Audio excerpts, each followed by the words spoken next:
of progress. Now, I recently did a video about Burkina Faso and what is happening there. Tremendous progress that we're seeing in that country, but it's because there's a different approach to leadership. The new president, Ibrahim Traoré, is making great progress in building and developing his country. And I've listened to a lot of his speeches where he's talking. I've seen some of the meetings that he's meeting with international leaders, etc. And I have to say, I think there's something that a lot of African leaders can learn from this young man. Very often in Africa, you see leaders, politicians being in power for years and years and years.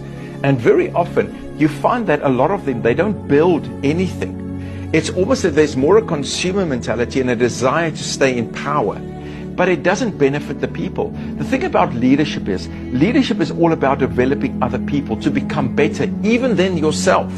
Right? And I see that lacking very often in African leadership. I can also understand why this is the case, because very often leaders feel threatened by upcoming people, especially the younger generations, that's got innovative ideas, that are playing around with concepts and principles, and that's got a vision that differs from the old ways. And I understand that a lot of leaders feel kind of intimidated by that or threatened by that. They're insecure about their own abilities and their achievements.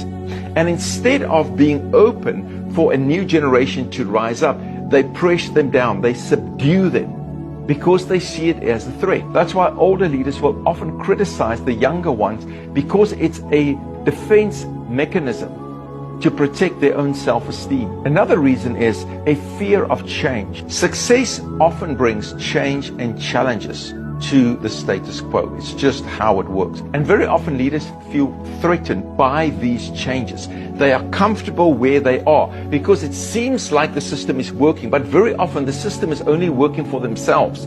It's not benefiting the people. Make no mistake, listen, Africa is one of the richest continents in the world, but it's one of the poorest. Why? Because there's a lack of leadership. You export raw materials instead of processing it yourself. There's very often a lack in the standard of education. And listen, if the education sector is not on par or it's not doing its service, change it, all right?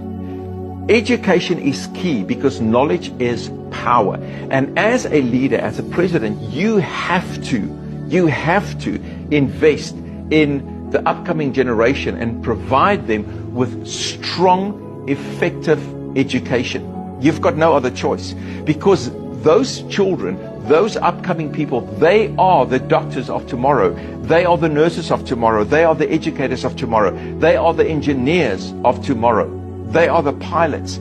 They are the accountants of tomorrow. And you need to invest in that.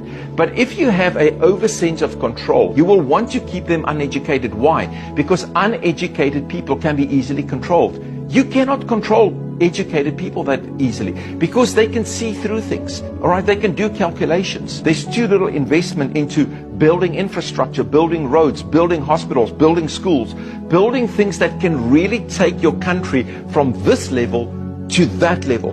But that takes leadership, and it takes diligence, and it takes hard work, and it means that you have to fight and stand against corruption. The problem is a lot of the leaders are corrupted. Instead of removing the red tape and propagating entrepreneurship, investing in upcoming dynamic business leaders, a lot of times leaders keep the funds for themselves, and they are afraid to let the money go towards places where there can be real effective development because it's a threat. Corruption today is one of the greatest enemies of Africa.